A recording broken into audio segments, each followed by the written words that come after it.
Hello, my name is Brant Hunt. That is, today is the 10th day of March, 2022. That is, I wanted to talk to you about the lie that there is no oil or no gas or whatever they're trying to do, and would refer to a book by Lindsay Williams.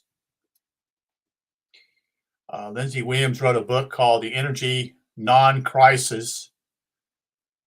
And Lindsay Williams was a Christian. He wanted to be a chaplain here, and he had the opportunity to, how would I say it, be in that oil fields in northern part of Alaska. And what took place simply is that I'm going to try to put it together.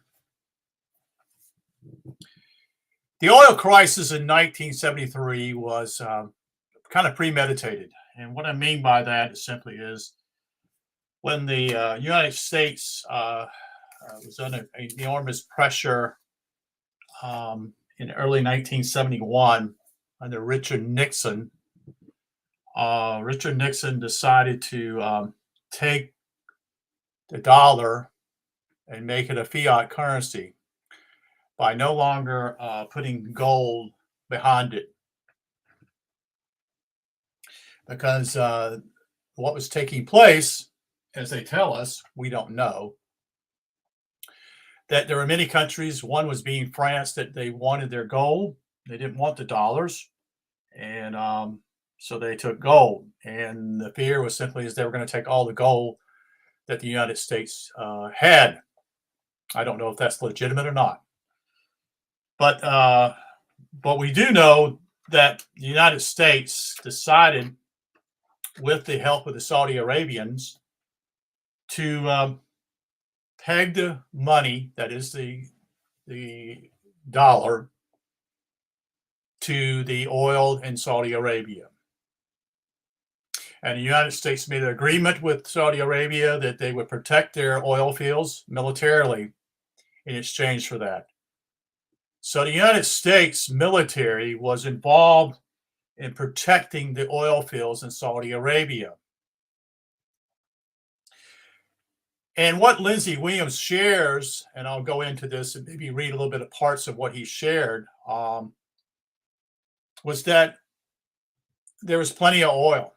In fact, there was an oil pipeline that went across the state of Wyoming.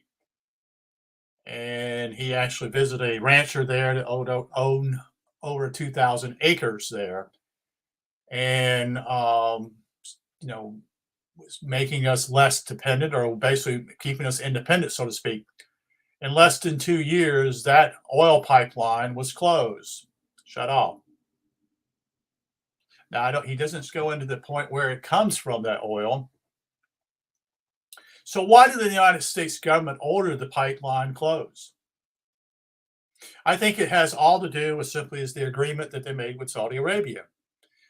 They made an agreement with Saudi Arabia, again, that they would peg the dollar to their petrodollars. So every country that wanted to buy oil from Saudi Arabia, and probably other countries there also, as Bahrain, I'm trying to think of the United Arab Emirates, Kuwait, to based upon the dollar. So they would have to use their Dutch marks. The French would have to, the British pound, whatever you want to call it, had to peg it to the US dollar in exchange for the United States military protecting their oil fields in case being attacked by other countries, or by aggressive countries, I should say. And this is the whole thing. This is how, so the government come in a year or two later and told them to shut down the oil pipelines here. So I'm going to read a little bit from his book here. Here's this chapter 3 here of his book. Well, let me just read a little bit here first in chapter 1. He talks about there is no true energy crisis. There never has been an energy crisis, except as it has been produced by the federal government for the purpose of controlling American people. That's a rather dramatic statement to make, isn't it? But you see, at the one time, I too thought there was an energy crisis. After all, that was what I'd been told by the news media and by the federal government. Well, anybody knows of anything, the news media lies to you, and so does the federal government. They lie about everything. That's all they do. They don't know what truth is, you see, because they don't come from natural law.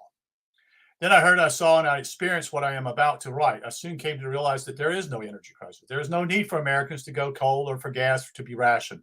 We shall verify these statements as we provide the facts for you. You might be surprised to find that we also show why the price of gas remains high, and in fact will go higher than it is now. Well, yes, it's right now it's over $4 a gallon, and I'm in 2022 here, and I can remember because I'm older than most of you out here. I can remember pumping gas for 32 cents a gallon before the energy crisis took place. 32 cents, and the oil companies were making a profit then. Interesting, isn't it? And when we think about the 32 cents, what was the state tax on that oil revenue? What is it? State of South Carolina here is, I think, it's close to 20 cents or 22 cents. It's been gradually going up. At one time, it was the cheapest in the whole country. That's changed now, since we have corrupt politicians who have nothing else to do but make laws that make us dependent upon and make us less free in this country. So he goes on to explain that simply is there's a group of about 9 companies that merged to work together. Atlantic Richfield Company was probably the main company. That is Atlantic Richfield, ARCO, ARCO. As far as I know, ARCO is gone. In fact, look around you and see how many companies are left now in the oil business. See, this is another problem. You see, you got to think about what's going on here. The government allowed this. They allowed the mergers of other companies to merge. Why? Why was this allowed? Well, ExxonMobil's merged. Phillips 66 merged with somebody. How many big companies are left? Okay, let's say there's Mobil, which was bought out. There's Exxon, Amoco, which is American Oil Company, and I know there's a couple other ones there. And the merger took place, and so there are not many oil companies left now. That means less competition. And the ARCO stood for Atlantic Richfield, is what the name of the company was. And so what transpired here is simply is a way of not only for them to become richer. Now you think about this, folks. Just think about this. Think about it. Think in 1933, 34, gold was pegged at I think it was $25 an ounce. Or maybe it was $35 an ounce. And in 1971, in the Nixon administration, it was still $35 an ounce. Your government lies to you all the time, folks. That's all they know how to do. And so what transpires here simply is you need to understand when these politicians talk, they lie. They lie about everything. It doesn't matter what party they're belong to at all. It doesn't matter. Do you want to be ruled by liars in your life? I sure don't. None of them are worth voting for. They play games. They call themselves your honor. There's no honor in them. There's no honor in them. It's just talk. You see? And so what transpires simply here is that we become more dependent upon some foreign country or some foreign entity, such and such. And we had the good life.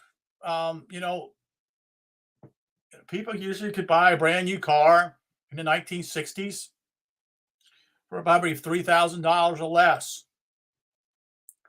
And they were good American-made cars with real metal, real steel. And we didn't worry about, quote unquote, getting gas mileage because the price of gas was relatively cheap. So, what happened with Lindsay Williams, which was a chaplain on this oil exploration in the state of Alaska? And he met a particular senator from the state of Colorado. His name was Senator Hugh McClellan Chance. And he passed away, let's see if I can find it, in 2007. So he lived to be 88 years old. And he was a senator, a U.S. senator from the state of Colorado. So Lindsay Williams actually asked him to come up there and visit what was going on.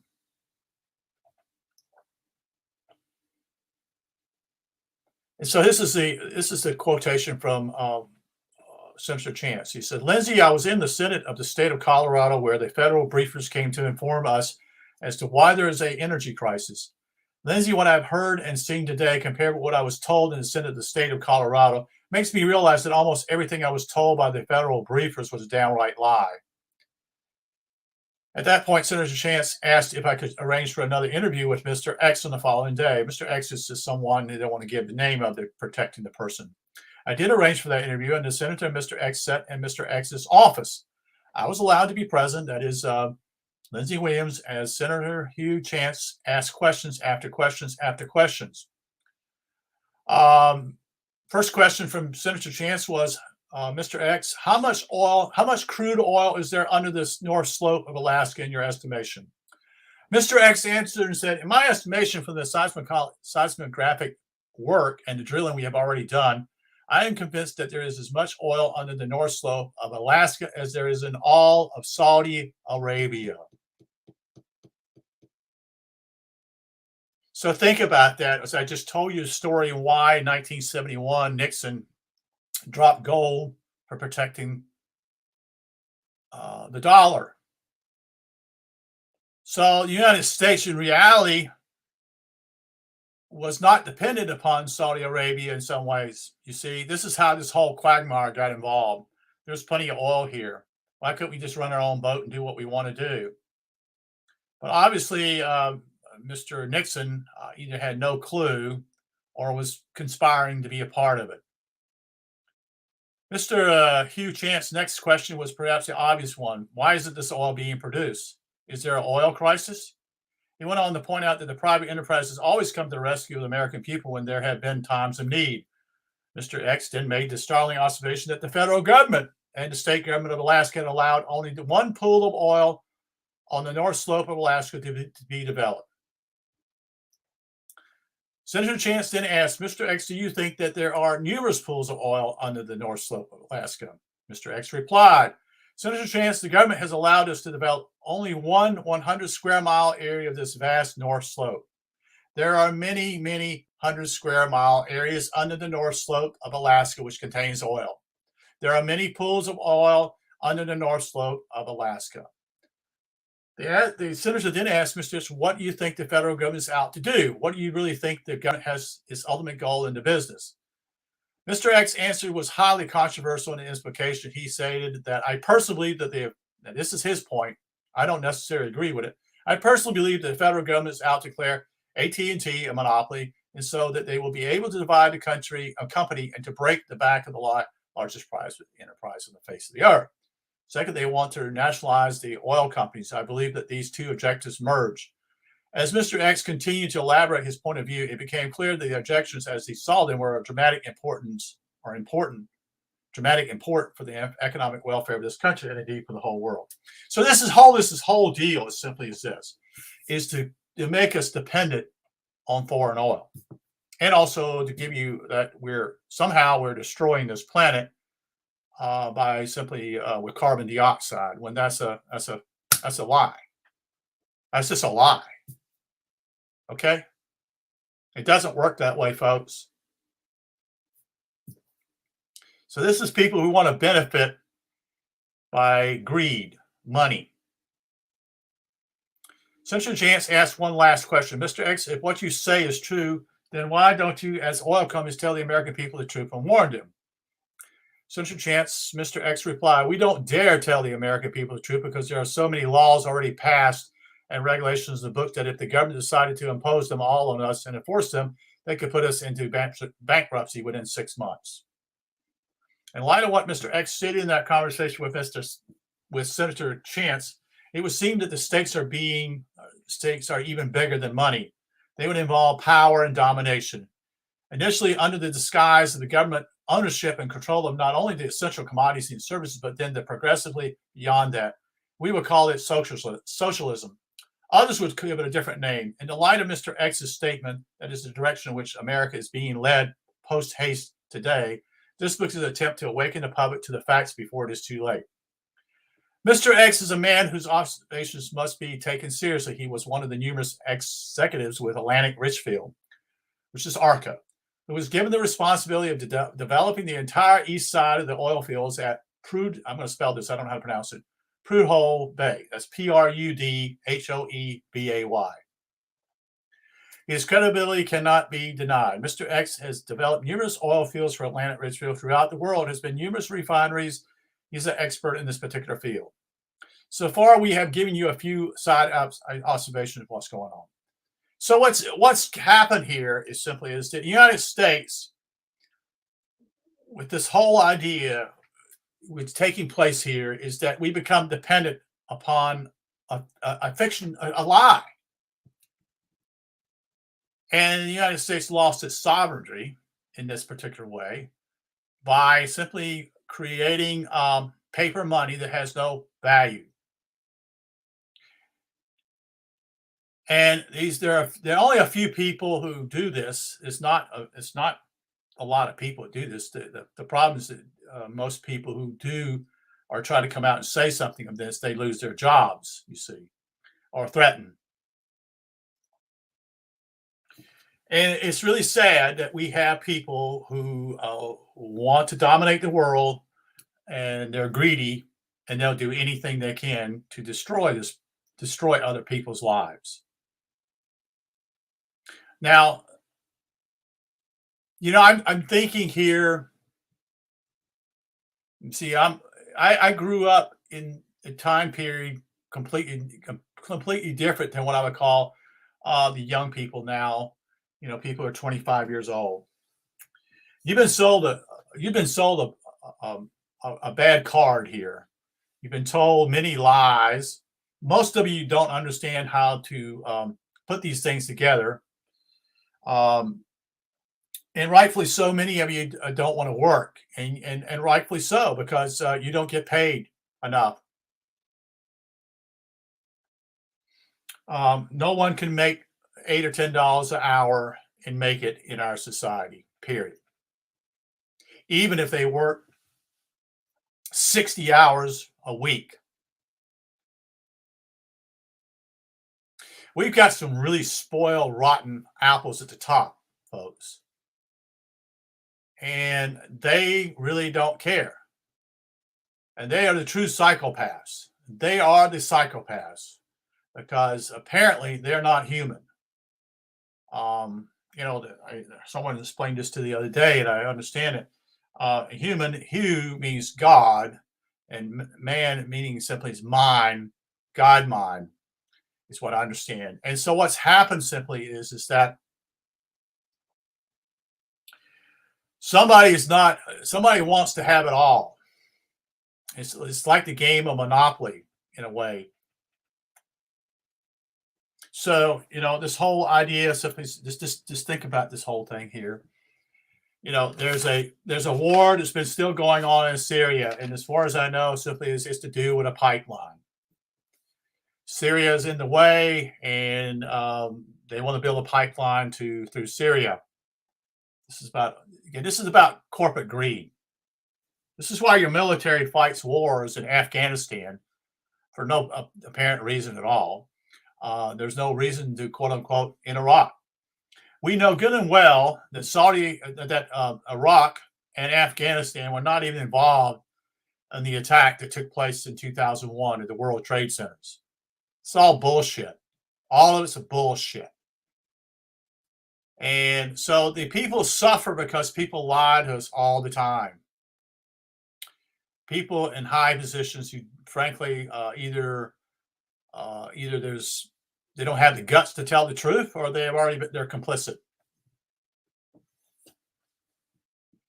And it's really when you're older, you see all this, and you experience what I would call, you experience, like I said, having gas for 32 cents a gallon. I could remember that I had a car in the 70s and 80s that I was put maybe $4 or $5 in the car, gas, and that would pretty much fill up the gas, the tank, the car. I never worried about going anywhere, how much it would cost me just to go. I'd take off and go. That was never even thought about. If I wanted to go to Florida, I took off and had time off, I'd just go. There was no worry about, hey, do I have enough money? And the other thing simply is I did recall simply is I didn't have even a credit card. Isn't that amazing? I didn't have a credit card to go across to Florida, which is probably 6 hours away from me here. Didn't have a credit card on me, paid by cash. It's amazing, when you're young. But anyway, there was no worries about that. And so the whole idea what Lindsay Williams is pointing out simply is there's plenty of oil. There's always been plenty of oil. And they tell you this whole stinking lie, which they now promote it in schools, that we're somehow damaging the earth by simply using carbon dioxide, not monoxide, dioxide, as is causing global warming, when it actually is not causing global warming at all. And people like Gore, these people preaching this fear, this fearness, they're liars, is what they are.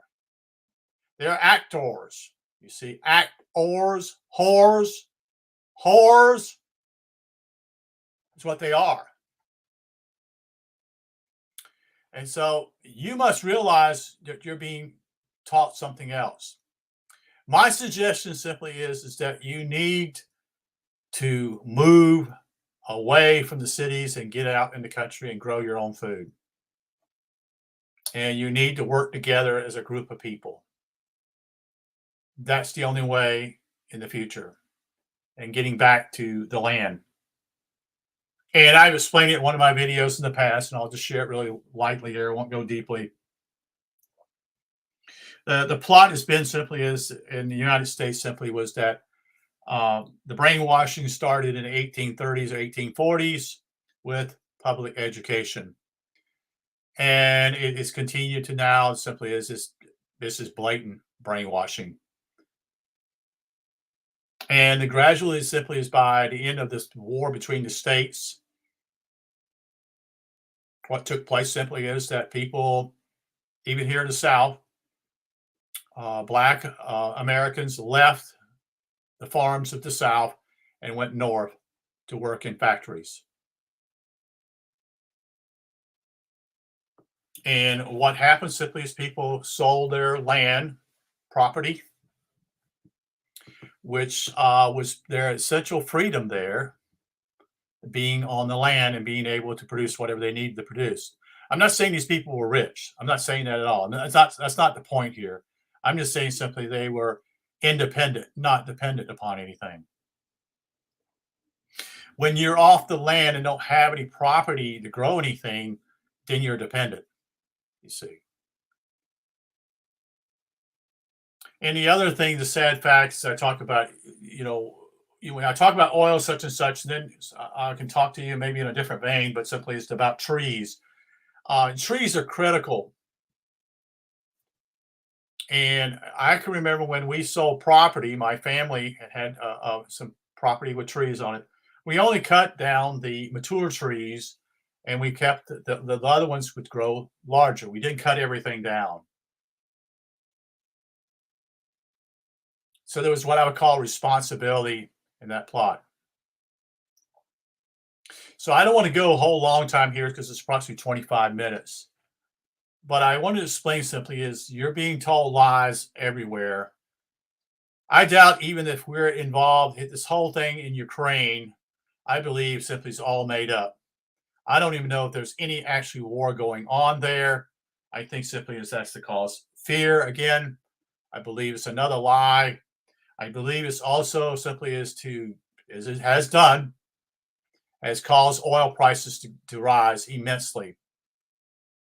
And they want this whole thing, this whole crisis to take place to cause harm to people. That's what these people are all about. They want to cause harm. And the reason why they want to do this simply is they get enjoyment out of people being in fear or even in anger, to do with emotions. And that's somewhat the reason why I get upset, because I see as being what I call a righteous anger. This is wrong, pure wrong. In other words, there's no doubt about it. It's to harm other people. It's to harm the poor people. It's to harm everybody they want, you see. And it's also, I'm hoping simply is this will cause people to awaken, to understand simply is the power is within us and we are the authority. They're not the authority. You see, that's the hope. So I hope that you will would enjoy this, what I've shared, and if you you just need to learn what's going on. You need not to be a willing person just blindly obeys. You need to see what's going on before your eyes. So anyway, I wish you a good evening. You take care. And the book I'm reading from is from Lindsay Williams, and it's called The Energy Non-Crisis. And this was part of the Trans-Alaska oil pipeline. And I don't know if oil is still running there or not. I'd like to know that, because it's just kind of curious, why, this took place. Money was spent, and naturally the oil companies got paid for it. But the point simply is that there are less companies now. There are far less companies out there that are actually involved here. I doubt there's even I doubt there's even 6 or 7 companies now that are left from all the many companies in the past. Let me see that real quick before I close here.